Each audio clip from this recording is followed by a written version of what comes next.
आज मैं आपको चैप्टर नंबर 5 करवा रही हूँ। देखिए इसका फर्स्ट क्वेश्चन, आवर्त सारणी के, ये बेटा यहाँ पे उदाग्र लिखा हुआ, उदाग्र नहीं है, यहाँ पे उधर है। उधर स्तंभों, उधर मतलब क्या है बेटा, वर्टिकल फॉर्म में। ये दिख रहा है बेटा आपको, पीरियोडिक टेबल दिख रही है, ये होता है इसका वर्टिकल फॉर्म, दिख रही है। इस तरह से जब आप गिनोगे तो ये टोटल आपके पास 18 आएंगे बेटा। ये फर्स्ट हो गया, ये सेकंड हो गया, ये थर्ड हो गया। इनको हम वर्ग कहते हैं, समूह भी कहते हैं बेटा, और इंग्लिश में ग्रुप कहते हैं। तो ऊर्ध्व स्तंभों को क्या कहा जाता है, इनको कहते हैं बेटा हम वर्ग, और क्या कह सकते हैं हम, समूह भी कह सकते हैं इनको, ठीक है बेटा। और ये कितने वर्ग हैं ऐसे आप देखोगे, ऐसे गिनोगे 1 2 3 4 5 6 7 8 9 10 11 12 13 14 15 16 17 18, तो टोटल कितने हैं बेटा, 18। ठीक है बेटा, 18 वर्ग है हमारे पास आवर्त सारणी में। और ऊर्ध्व स्तंभ मतलब वर्टिकल फॉर्म वाले, जो आपको लाइनें दिख रही है, ये वर्टिकल फॉर्म होती है हमारी, नीचे से ऊपर जाओ या ऊपर से नीचे आओ। अब देखो आवर्त सारणी के प्रथम वर्ग के सदस्य हैं, ये दिख रहा है बेटा प्रथम वर्ग, अभी आपको बताया है। इसमें देखो आप, ये कौन सी धातुएं हैं हमारे पास, तो ये कैसी धातुएं हैं बेटा, क्षारीय धातुएं हैं। कैसी है ये, क्षारीय धातुएं हैं। तो इसका आंसर होएगा सेकंड वाला बी। आवर्त सारणी में शून्य समूह का तत्व है। अब शून्य समूह का मतलब क्या है बेटा, इसको हम कहते हैं अक्रिय गैस का समूह।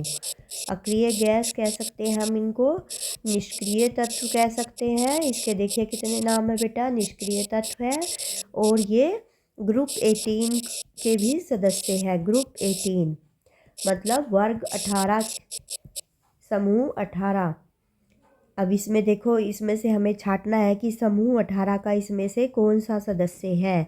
देखो बेटा, ये आपको दिखाया लास्ट में, जो ये है आपका समूह नंबर 18 है। तो इसमें देखो आपके पास क्या दिख रहा है, इसमें हीलियम दिख रहा है बेटा, और हीलियम ही यहाँ पर है, बाकी कोई नहीं है इसमें। तो शून्य समूह का तत्व कौन सा हुआ, हीलियम। ये याद रखना बेटा, शून्य समूह का नाम अक्रिय गैस भी है, निष्क्रिय तत्व भी है, और वर्ग भी है। ठीक है, कौन सा वर्ग है, 18th वर्ग है। मीथेन में कितने सहसंयोजक बंधन होते हैं।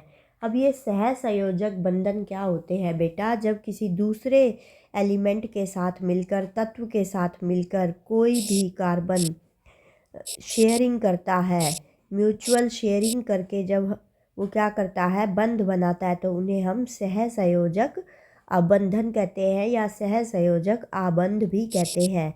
तो मीथेन में दिख रहा है बेटा, मीथेन का जो फॉर्मूला होता है CH4 होता है, इसका सूत्र जो होता है CH4 है। इसको हम आणविक सूत्र भी कहते हैं बेटा। तो इसमें देखो, ये जो है कार्बन हाइड्रोजन के साथ म्यूचुअल शेयरिंग कर रहा है, और ये चारों तरफ से कर रहा है, इसलिए बेटा इसमें कितने सहसंयोजक आबंध है, 4 दिख रहा है बेटा। तो इसका आंसर हुआ बी। आधुनिक आवर्त सारणी में तत्वों के वर्गीकरण का आधार है।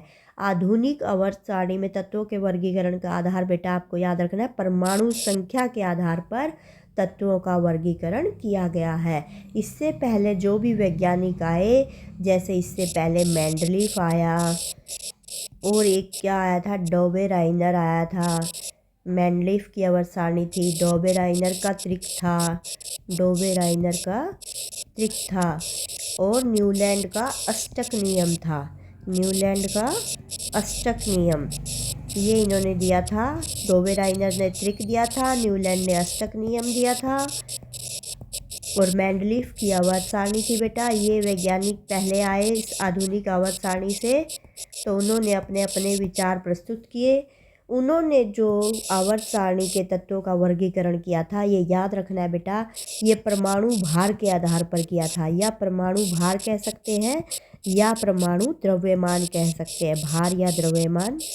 ठीक है बेटा, परमाणु द्रव्यमान।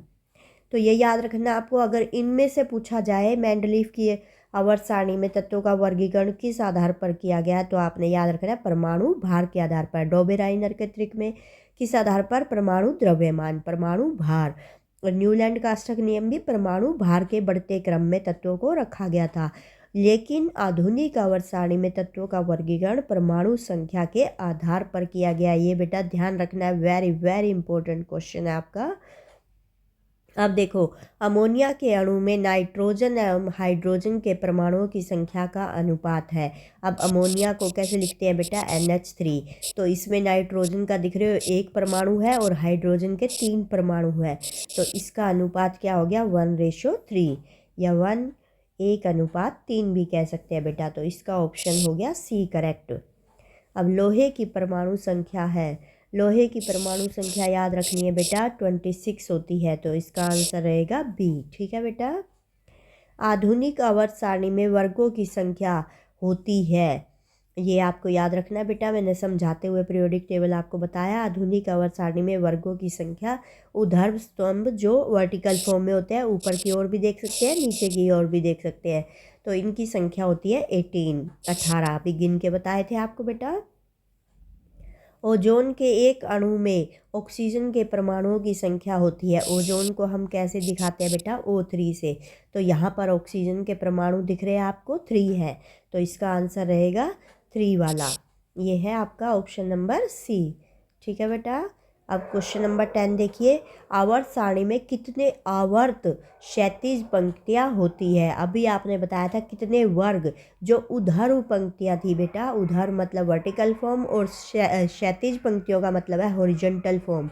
तो कितनी आप लाइनें देख सकते हो, उनको हम आवर्त कहते हैं। देखिए आवर्त सारणी में देखेंगे बेटा हम कितने आवर्त है। देखो स्टार्टिंग में आपको बताया था, ये जो होती है ये तो वर्टिकल फॉर्म होती है बेटा, इनको हम वर्ग कहते हैं। अब ऐसे जब आप देखोगे, ऐसे ये देख रहे हो बेटा, ये आप देख रहे हो कितने हैं यहाँ पर, 3 दिख रहा है, 1 2 3 4 5 6 7, इस तरह ये लंबी लाइन चली जाएगी बेटा पूरी, यहाँ तक ऐसे पूरी कंप्लीट कर सकते हो आप। एरो का मतलब है कितना भी हम यहाँ तक बढ़ा सकते हैं। अब देखो बेटा ये कितने हुए, 1 2 3 4 5 6 7, इनको हम कहते हैं आवर्त। जब हम ऐसे हॉरिजॉन्टल फॉर्म में गिनते हैं तो इनको हम आवर्त कहते हैं। ये बेटा ऐसे लाइन आपकी पूरी यहाँ तक जा सकती है, इसी तरह से इसकी भी यहाँ तक जाएगी। ये सारे एलिमेंट जो ऊपर है ये फर्स्ट आवर्त में है, प्रथम आवर्त में है। अब ये सेकंड वाली लाइन यहाँ तक जाएगी बेटा, यहाँ तक चली जाएगी ये सेकंड वाली लाइन, तो ये आपका सेकंड आवर्त है, द्वितीय आवर्त है। अब इस तरह से ये टोटल हमारे पास 7 आवर्त है बेटा। यहाँ इनको क्यों नहीं गिन रहे, क्योंकि ये एलिमेंट इसी के बीच में से निकाले गए हैं। ये यहाँ तक दिख रहे हैं बेटा, इन्हीं के बीच में से ये एलिमेंट निकाले गए हैं। तो आपने याद रखना है 7 आवर्त है और 18 वर्ग है। ठीक है, 8 वर्ग को समूह भी कह देते हैं, ग्रुप इंग्लिश में ग्रुप कहते हैं बेटा, याद रखना है आपको। और ये देखो बेटा, ये यहाँ से यहाँ तक जो आपको दिख रही है, ये हमारे पास क्या होती है, धातुएं होती है। और जो ये पार्ट बच गया है, इस पार्ट में हमारे पास धातु भी है, अधातु भी है और निष्क्रिय गैस भी है। और ये दिख रहा है बेटा, ये है हमारे निष्क्रिय तत्व या अक्रिय गैस भी हम इनको कहते हैं। तो ये वाली लाइन आपको याद रखनी है बेटा, helium, neon, argon, krypton, xenon, rain, ऐसे ये जो भी एलिमेंट दे रखे हैं आपको, तो ये सारे क्या है बेटा, यहाँ पे अक्रिय गैस है। ये लास्ट वाला ग्रुप 18 जो है आपका अक्रिय गैसों का समूह है। और इन तीनों में अगर हम मिलाएं तो हमारे पास क्या है, धातु भी है, अधातु भी है और अक्रिय गैसेस भी है। और ये जो समूह है इसमें सारी क्या है बेटा, यहाँ तक कह सकते हो, क्योंकि ये जो एलिमेंट नीचे वाले एलिमेंट है, ये जो दिख रहे हैं आपको, ये पीरियोडिक टेबल के बीच में से ही निकाले गए हैं। ये यहाँ तक टेबल आपकी कंप्लीट हो जाती है और ये जो एलिमेंट है नीचे वाले, ये इसके बीच में से ही लिए गए हैं। ठीक है बेटा, इसलिए ये 7 आवर्त है और 18 ग्रुप है। याद रहेगा बेटा, आवर्त को हमने हॉरिजॉन्टल फॉर्म में गिनना है, जिसको हम क्षैतिज पंक्तियाँ भी कह रहे हैं। तो इसका आंसर क्या रहेगा बेटा, 7 वाला, ऑप्शन नंबर सी। हीलियम कैसा तत्व है, अभी आपको बताया था बेटा, हीलियम, नियोन, सबसे लास्ट में जो आपको दिखाया था, ये अक्रिय गैस है। कैसे बेटा, अक्रिय गैस है, तो इसलिए अक्रिय इसका आंसर लगेगा हीलियम के ऊपर, ऑप्शन नंबर ए। आवर्त सारणी में कितने आवर्त है? अभी बताया बेटा आपने ऊपर वाले क्वेश्चन में 7 आवर्त है, 18 वर्ग है। बार बार बता रही हूँ बेटा, एक क्वेश्चन जरूर आएगा ऐसा आपका। त्रिक का नियम निम्नलिखित में से किसके द्वारा प्रतिपादित किया गया था? तो त्रिक का नियम किसने दिया था बेटा? डोबेराइनर ने। याद रखना है त्रिक का नियम।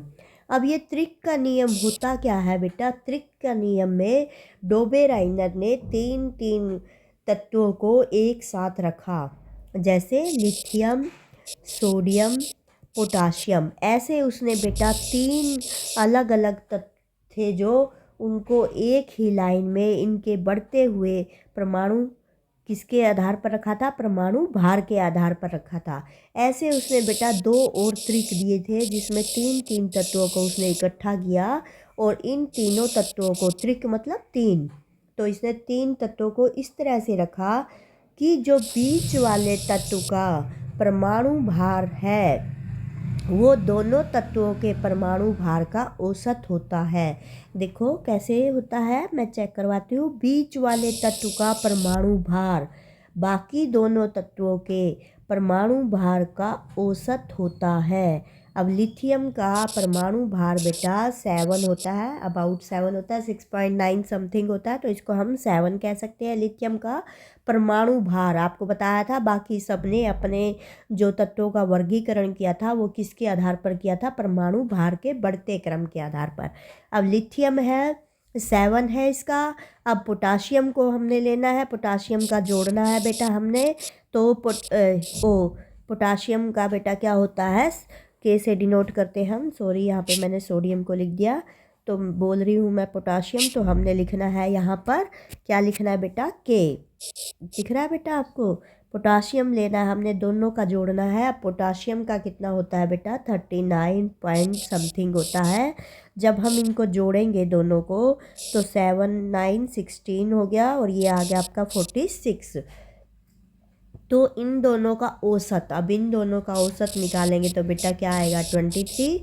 तो ये आप देख रहे हो सोडियम का क्या होता है? परमाणु भार 23 होता है बेटा। तो आपको बताया जो बीच वाले तत्व का परमाणु भार पहले और तीसरे तत्व के परमाणु भार का औसत होता है। देख रहे हो बेटा, यही आंसर आ रहा है। ये था डोबेराइनर का त्रिक का नियम। अष्टक का नियम किसके द्वारा दिया गया था बेटा? न्यूलैंड के द्वारा। अब ये अष्टक का नियम क्या होता है बेटा? अष्टक के नियम के अकॉर्डिंग न्यूलैंड ने जो नियम दिया उसने क्या बताया? उसने भी तत्वों का वर्गीकरण परमाणु भार के बढ़ते क्रम के आधार पर किया था और उन्होंने बताया कि एक जैसे हमारे पास कोई तत्व है और उसके बाद जो 8वां तत्व आएगा उसके जो एक पहले तत्व और 8वें तत्व के सभी गुण धर्म क्या होंगे? आपस में समान होंगे, यानी कि उनकी फिजिकल प्रॉपर्टी और केमिकल प्रॉपर्टी जो है, उनके भौतिक गुण और रासायनिक गुण क्या होंगे? आपस में समान होंगे। ये था न्यूलैंड का अष्टक नियम कि पहले तत्व के बाद जो 8वां तत्व आएगा उसके, अब 8वां ले रहे थे, उसके बाद जो 8वां आएगा उन सब के गुण क्या होंगे बेटा? आपस में समान होंगे। यहाँ अष्टक का नियम याद रखना बेटा न्यूलैंड ने दिया था। ऑप्शन में सी दे रखा है तो ये वाला ऑप्शन नहीं है, तो ये आंसर गलत दे रखा है। यहाँ पर ऑप्शन नंबर डी आएगा। याद रखना है अष्टक का नियम किसके द्वारा दिया गया बेटा? न्यूलैंड के द्वारा। तो आंसर रहेगा न्यूलैंड द्वारा, ठीक है, क्योंकि डोबेराइनर द्वारा तो त्रिक का नियम दिया गया था जो मैंने पिछले क्वेश्चनों में आपको समझाया है। मेंडलीफ के आवर्ती नियम के अनुसार तत्वों के गुणधर्म इनमें से किन का आवर्ती फलन होता है? अब मेंडलीफ के आवर्ती नियम के अनुसार तत्वों के गुणधर्म का मतलब है बेटा उनके रासायनिक गुण और भौतिक गुण, इनमें किन का आवर्ती फलन होता है? अब ये आवर्ती फलन क्या होता है बेटा? आवर्ती फलन होता है कि किसी, जैसे हम कई तत्व ले रहे हैं तो एक निश्चित संख्या के बाद, निश्चित अंतराल के बाद जो तत्व मिलेंगे उनके क्या होंगे? आपस में गुण समान होंगे, ठीक है बेटा। तो निश्चित क्या होगा? निश्चित समय के बाद, निश्चित अंतराल के बाद उनके गुण धर्म क्या होंगे? आपस में समान होंगे। तत्वों के गुणधर्म इनमें से किन का आवर्ती फलन होता है? तो आपको बताया सबने किस पे दिया था बेटा? परमाणु द्रव्यमान पर। ठीक है। मेंडलीफ ने तत्वों को किसके बढ़ते क्रम में वर्गीकृत किया? मेंडलीफ ने अभी आपको बताया था, सबने किस पे किया था बेटा? परमाणु द्रव्यमान के आधार पर। आवर्त सारणी के किसी समूह विशेष में तत्वों के विद्युत घनात्मक अभिलक्षण ऊपर से नीचे की ओर आने पर क्या होते हैं बेटा? विद्युत घनात्मक अभिलक्षण ऊपर से नीचे की ओर आने पर बढ़ते हैं। ऐसा क्यों होता है बेटा? आवर्त सारणी मैंने आपको दिखाई थी। आवर्त सारणी में देखो बेटा, ये दिख रहा है आपको, ये आप देख रहे हो lithium, sodium, potassium, rubidium, caesium, francium है बेटा ये। तो देखो यहाँ पर क्या हो रहा है, आप क्या देख रहे हो? इनका परमाणु क्रमांक जो है बढ़ता जा रहा है। अब परमाणु क्रमांक बढ़ता जा रहा है तो बेटा इसमें क्या होगा? प्रोटॉनों और इलेक्ट्रॉनों की संख्या भी बढ़ती जाएगी। अब जब प्रोटॉन और इलेक्ट्रॉनों की संख्या बढ़ेगी तो इनकी विद्युत घनात्मकता भी क्या बढ़ेगी? बढ़ जाएगी बेटा, क्योंकि प्रोटॉन पर क्या होता है? धन आवेश होता है। जैसे जैसे परमाणु क्रमांक बढ़ता जाएगा इनकी विद्युत घनात्मकता भी बढ़ती जाएगी। तो यही इसमें पूछा है, विद्युत घनात्मक अभिलक्षण ऊपर से नीचे की ओर आने पर बढ़ता है। ये याद रखना है बेटा आपको। आवर्त सारणी के किसी आवर्त में बाएं से दाएं जाने पर तत्वों के ऑक्साइड की अम्लीय प्रकृति, अब तत्वों के ऑक्साइड की अम्लीय प्रकृति भी क्या होती है बेटा? बढ़ती जाती है। क्या होती है? बढ़ती जाती है। सबसे अधिक अभिक्रियाशील हैलोजन कौन है? ये याद रखना है बेटा, सबसे अधिक अभिक्रियाशील हैलोजन, ये हैलोजन ग्रुप होता है बेटा, जिसमें ये एलिमेंट्स होते हैं फ्लोरीन, क्लोरीन, ब्रोमीन, आयोडीन। अब इनमें सबसे अधिक अभिक्रियाशील कौन है? फ्लोरीन। याद रखना है, सबसे अधिक अभिक्रियाशील हैलोजन कौन सा है? फ्लोरीन। और ये हैलोजन ग्रुप के एलिमेंट याद रखने हैं, तत्व याद रखने हैं बेटा, fluorine, chlorine, bromine, iodine. Serial में याद रखने हैं। कौन सबसे अधिक क्षारकीय होगा? ये देखो बेटा, sodium oxide, aluminium oxide, sulphur dioxide, nitrogen oxide. तो आपको याद रखना है कौन सबसे अधिक क्षारकीय होगा? सोडियम वाला। ठीक है बेटा, नमक में भी यही मिला होता है ना, तो सबसे अधिक क्षारकीय है सोडियम ऑक्साइड। आवर्त सारणी के समूह फर्स्ट के तत्व कहलाते हैं। क्या कहलाते हैं बेटा? आपको बताई थी, इसमें धातु होती है। आप देख रहे हो, आप धातु तो और किसी ऑप्शन में नहीं दिख रही है आपको। धातु किस में दिख रही है? सी में दिख रही है, तो आंसर होगा सी।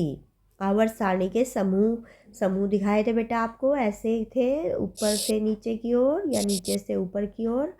तो ये समूह है, इनको वर्ग भी कहा है हमने।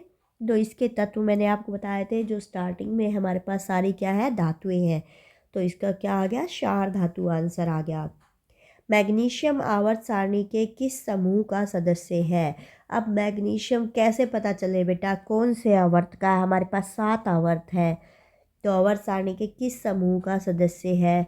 तो कैसे पता चलेगा बेटा? देखो, मैग्नीशियम की परमाणु संख्या याद रखनी है आपको, 12 होती है। जब हम इसको डिवाइड करेंगे, इसका हम क्या करेंगे? इसका इलेक्ट्रॉनिक वितरण करेंगे या इलेक्ट्रॉनिक विन्यास दिखाएंगे। तो हम कैसे दिखाते हैं बेटा? ऐसे। अब ये लास्ट वाले में आप क्या देख रहे हो? 2 बचा है, तो जो बचेगा लास्ट वाली कक्षा में, जो आपके पास जितनी परमाणु संख्या आएगी वो उसी समूह का सदस्य होगा। तो ये किसका सदस्य आ गया बेटा? समूह 2 का। तत्वों के निम्नलिखित जोड़ों में से किन के रासायनिक आचरण समान होंगे? तो ये याद रखना है बेटा, किसके रासायनिक आचरण मतलब केमिकल बिहेवियर। अब केमिकल बिहेवियर क्या होते हैं बेटा? किस किस के साथ ये रिएक्ट करते हैं? ये होता है रासायनिक बिहेवियर, रासायनिक आचरण। तो नाइट्रोजन और फास्फोरस, ये आपको याद रखना है बेटा। निम्नलिखित तत्वों में से किसकी संभावना है कि ये अधात्विक अभिलक्षण को प्रदर्शित कर सकता है? अब बेरिलियम, बोरोन, ब्रोमीन, ये तो बेटा अगले वाले इधर आ जाते हैं हमारे पास। तो यहाँ देख रहे हो आप, आर्सेनिक, अब ये ब्रोमीन नहीं आ रहा बेटा, सॉरी, वो ब्रोमीन कहाँ पे आ रहा है बेटा, यहाँ देखो, अधात्विक अभिलक्षण को, मतलब वो धातु नहीं है। तो अब देखते हैं हम पीरियोडिक टेबल में कि हमारे पास ब्रोमीन किस तरफ आया हुआ है। दिख रहा है बेटा आपको ब्रोमीन कहीं पे? इसमें देखो बेटा ब्रोमीन कहाँ पर है, ये दिख रहा है बेटा।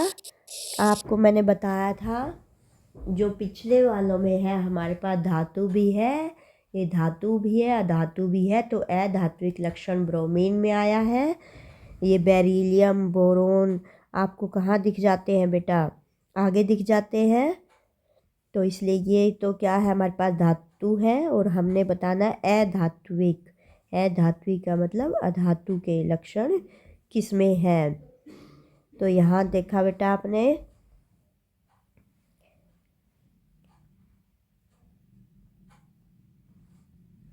इसमें क्या आएगा बेटा, ब्रोमीन। ऑप्शन क्या आया, ब्रोमीन। अब देखो बेटा 25, आधुनिक आवर्त सारणी का दीर्घतम रूप किसकी प्रस्तुतिकरण है। अब जो आधुनिक आवर्त सारणी दी है बेटा, जो दीर्घतम रूप है मतलब इसमें सबसे ज़्यादा एलिमेंट है, तो वो किसने दिया था, मोजले ने। किसने दिया बेटा, मोजले ने दिया है ये। निम्नलिखित तत्वों में से कौन सबसे अधिक अधात्विक गुणधर्म को प्रदर्शित करता है। अब सबसे, उसमें तो था बेटा खाली एक अधात्विक था, अब इसमें छांटना हमने कौन सबसे अधिक अधात्विक गुण को प्रदर्शित करता है, तो क्या आएगा, क्लोरीन। क्या आएगा बेटा, क्लोरीन। किसने कहा कि तत्वों के मूल गुणधर्म उनके परमाणु संख्याएं हैं, न कि परमाणु द्रव्यमान। तो सबसे लास्ट वाली किसने दी थी, आधुनिक आवर्त सारणी किसने दी थी, मोजले ने। तो उन्होंने ही परमाणु संख्या के आधार पर रखा था तत्वों को, बाकी सब ने तो परमाणु द्रव्यमान के आधार पर रखा था।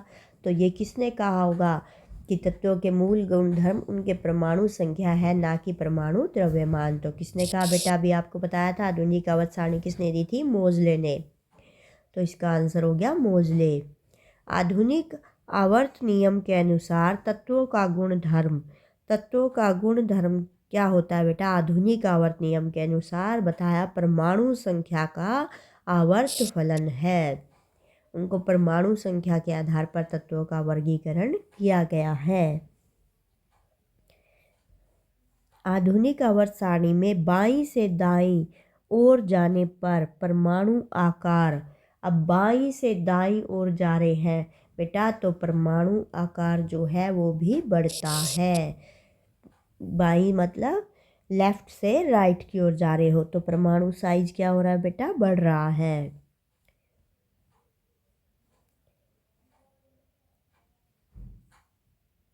वोल्फगॉन्ग डोबेराइनर किस देश से संबंधित है। तो किस देश से संबंधित है बेटा, जर्मनी से।